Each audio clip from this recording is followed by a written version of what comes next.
السلام علیکم دوستانو، نننۍ ویډیو زمونږه د لیاقت میجر باره کې ده چې هغه ته په خوب کې څوک راغلي وو چې هغه د یارې نه دغه فن پرېښودو.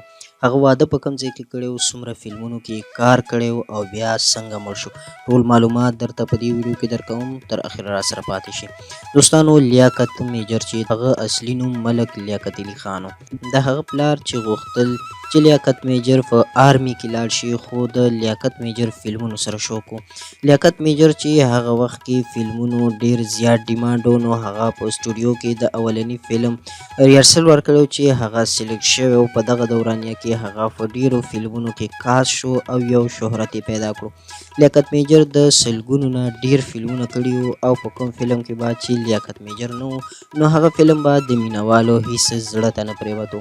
لیاقت میجر یو ژوندی کرکټر و او په هر فلم کې به د هغه کرکټر داسې و لکه په انسان کې چې د ملا تیر وي.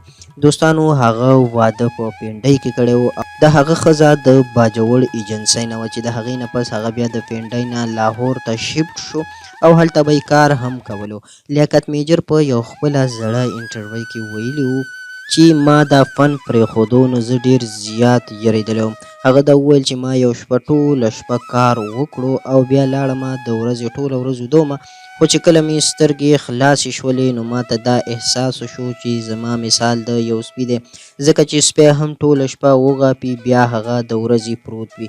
نو دغه سوچونو کې شومه چې ما ډېر زیات فلمونه هم ساین کړي وو، نو ما زر زر دغه فلمونه وکړل او د هغې نه پس لیاقت میجر ویل چې ما د دغه فلمونو او د هر څه نه توبه وکړله او په دین په لاره کې لاړم. د لیاقت میجر چې 3 بچي دي، چې 2 زامن دي، چې د یو نوم احسان خان دی او د بل نوم محسن خان دی. یوه یې کشره لور ده چې هغه هم واده شوې ده. لیاقت میجر چې دغه توبه وویستله او د دین په لاره کې الله قبول کړو، نو هغه د تبلیغ په دوران کې په یو تشکیل کې خپل روح الله تعالی ته وسپارو او د دې فاني دنیا نه ډېر په ښه شان سره رخصت شو. دوستانو، دغه د لیاقت میجر باره کې ټول معلومات چې موږ له تاسو سره شریک کړل. امید لرم ویډیو ستاسو خوښ شوي. د نورو داسې تازه او فلمي معلومات دپاره زموږ چینل یار کلیک ضرور سبسکرایب کړئ.